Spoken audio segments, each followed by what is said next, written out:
Quelle maîtrise! On est tellement fiers. Je suis tellement fière de te connaître, Maki. Tu es extraordinaire. Et on sent vraiment qu'il y a quelque chose qui passe aussi dans la danse.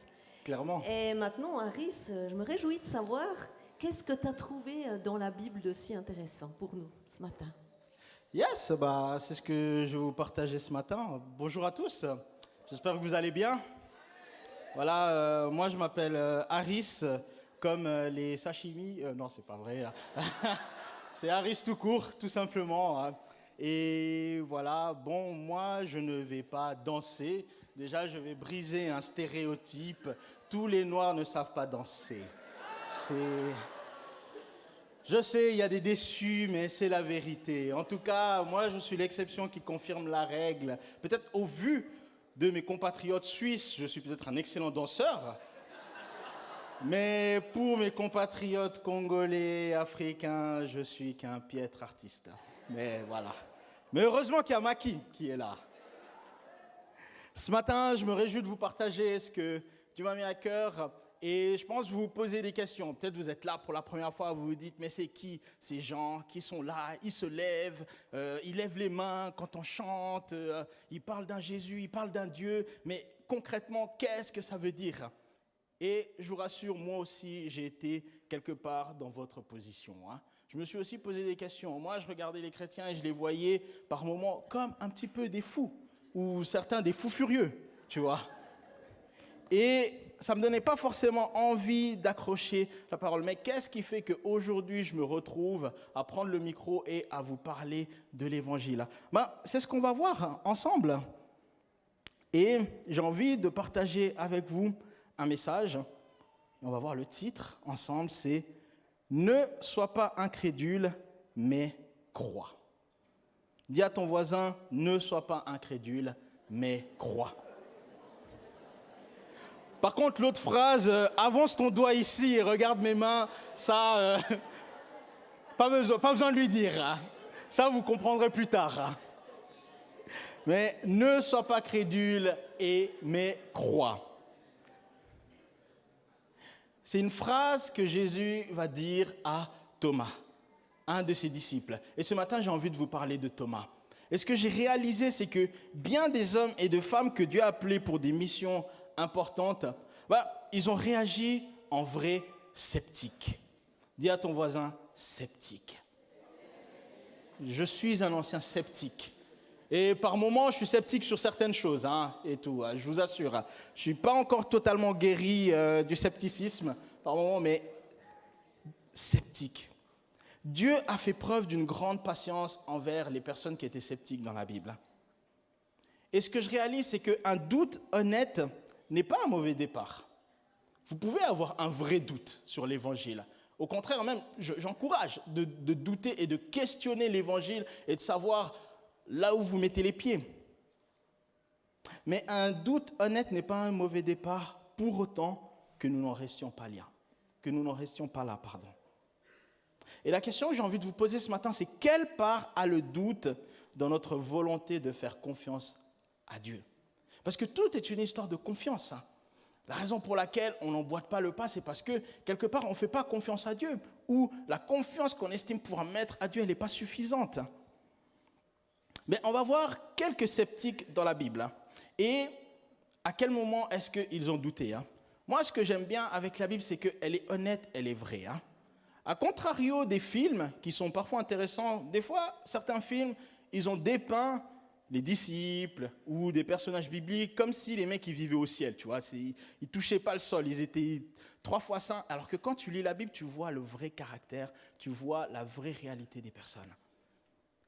Zacharie, Abraham et Sarah, en apprenant qu'ils seraient parents dans leur vieillesse, ils ont douté. Moïse, lorsque Dieu lui a dit de retourner en Égypte pour conduire le peuple, il a douté. Et je le comprends. C'est comme si aujourd'hui, Dieu vous dit, écoute mon ami, tu vas en Russie et tu vas expliquer à Poutine qu'il stoppe tout de suite la guerre et tout. Je ne sais pas qui aurait le courage de le faire, en tout cas, c'est ce que Dieu a dit à Moïse. La plus grande puissance militaire à l'époque, l'Égypte, il lui dit, tu vas et tu lui dis ces 4 vérités, tu vas lui dire, mon ami, tu libères mon peuple. avec juste un bâton.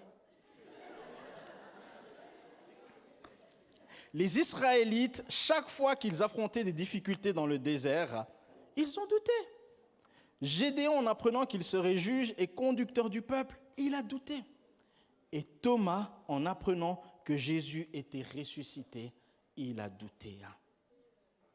Et on va se concentrer sur Thomas, on va prendre ensemble Jean 20, 24 à 29. Lisons, Thomas, appelé Didyme, ça veut tout simplement dire jumeau, donc on estime qu'il avait un frère jumeau, l'un des 12 n'était pas avec eux lorsque Jésus vint.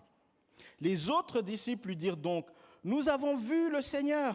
Mais il leur dit, « Si je ne vois pas dans ses mains la marque des clous, si je n'y mets pas mon doigt et si je ne mets pas ma main dans son côté, je ne croirai pas. » 8 jours après, les disciples de Jésus étaient de nouveau dans la maison et Thomas se trouva avec eux.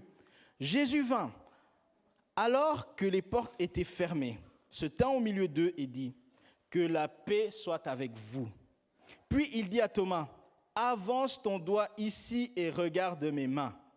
Avance aussi ta main et mets-la dans mon côté.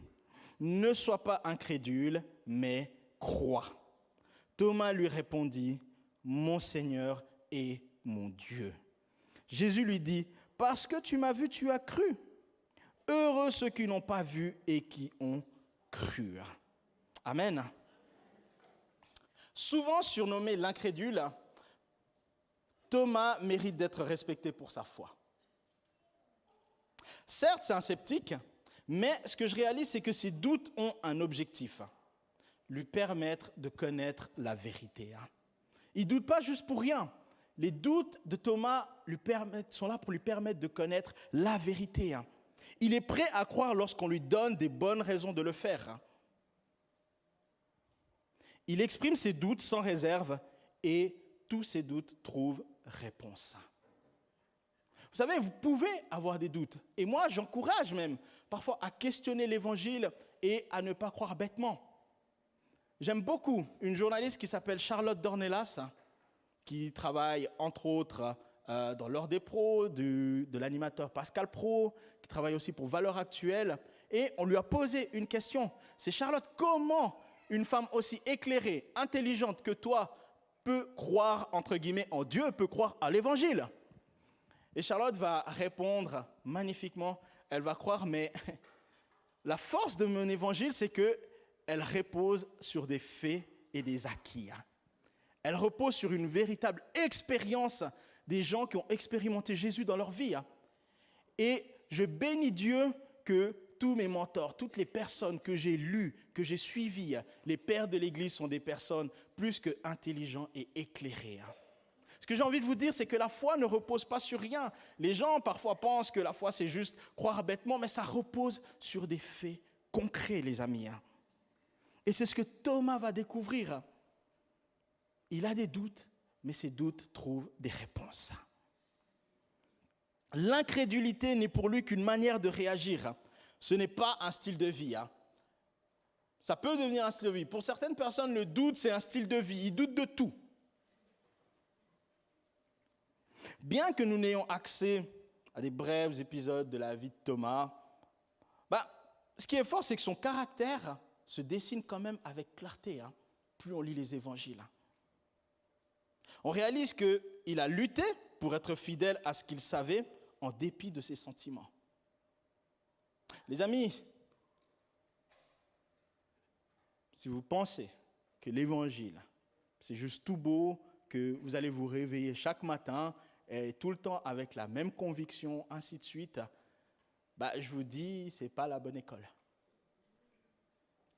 Par moments, vous allez lutter avec votre foi, vous allez lutter avec des questions, vous allez lutter parce que le prix à payer pour suivre Jésus-Christ, il est dur. Et ça demande une lutte. Si on vous a prêché un évangile facile, c'est peut-être l'évangile du sosie de Jésus, mais pas l'évangile de Jésus-Christ.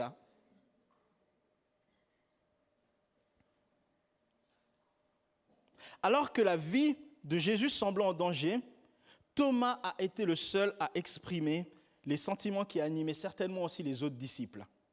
Et on le trouve dans Jean 11, 16. Il déclare « Allons-y, nous aussi, afin de mourir avec lui. C'est là qu'on voit que Thomas, non seulement il est peut-être sceptique, il a des doutes, mais il fait certainement partie des plus courageux disciples de Jésus-Christ. Parce qu'il est prêt à mourir pour Jésus. Il voit que Jésus est en danger. Et il vit toujours cette lutte constante entre non seulement son caractère sceptique, ses doutes, ses sentiments et la vérité qu'il connaît à propos de Jésus-Christ. Il n'a pas hésité à suivre Jésus. Par contre, on ignore pourquoi, dans le verset qu'on a lu, Thomas est absent la première fois que Jésus apparaît aux disciples après la résurrection. Mais ce qu'on sait, c'est qu'il hésite à croire en leur témoignage. Tous ses amis lui racontent, non, Thomas, Jésus est ressuscité. Wallah, Jésus est ressuscité, Thomas. Il dit, non, les gars, moi, non, j'y crois pas, les gars. Même la parole de ses 10 amis ne réussit pas à le faire changer d'avis. Peut-être certains, vous êtes comme ça, On peut vous parler, on peut vous dire tout ça, etc. Mais vous, non, moi, j'y crois pas, non. Des histoires d'église, j'en ai assez entendu. Je connais l'église, moi. Je connais, J'ai déjà vu, Je connais le Père François, comment il a fini. Nous pouvons douter sans pour autant mener une vie de doute. On peut douter, mais sans pour autant mener une vie de doute. Les amis, moi, quand j'ai donné ma vie au Seigneur, puis qu'un contrat de football juteux m'attendait, et puis que le Seigneur me dit, je ferai de toi un plus grand qu'un footballeur, suis-moi, j'ai douté. Je vous assure, j'ai douté. J'ai douté pendant même 1 semaine. Mais ce n'est pas mon style de vie. À un moment donné, j'ai fait confiance. Le doute nous pousse à reconsidérer la question. Il a pour fonction d'aiguiser l'esprit et peut nous être utile pour formuler une question, pour obtenir une réponse ou prendre une décision. Mais ça ne doit pas être un état d'esprit permanent. Douter, c'est un peu comme lever le pied lorsqu'on marche, tu vois. C'est un peu comme maintenir le pied suspendu en l'air, soit d'aller en avant ou en arrière, tu vois. C'est un peu, tu marches et hop, tu as le pied levé comme ça, tu vois. Ça, c'est un peu le doute.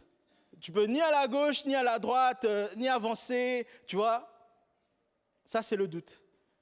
Mais le doute nous positionne. Soit, et c'est ce que Jésus préfère, soit ton doute te fait reculer, tu vois. C'est pas Jésus qui me quitte, c'est moi qui quitte Jésus, tu vois, en quelque sorte. Ou soit tu avances vers Jésus. Le doute est là pour nous faire reconsidérer la question. Mais lorsque nous passons un moment de flottement, les amis, l'histoire de Thomas peut être un encouragement. La finalité de Thomas, les amis, c'est que, comme la plupart des disciples, il va mourir pour l'évangile. Il va mourir en martyr, il va mourir de la persécution. Il faut voir à quel point, moi, ça m'encourage de voir un sceptique, un mec qui doute, qui est prêt à donner sa vie à cause de la vérité qu'il connaît de l'évangile.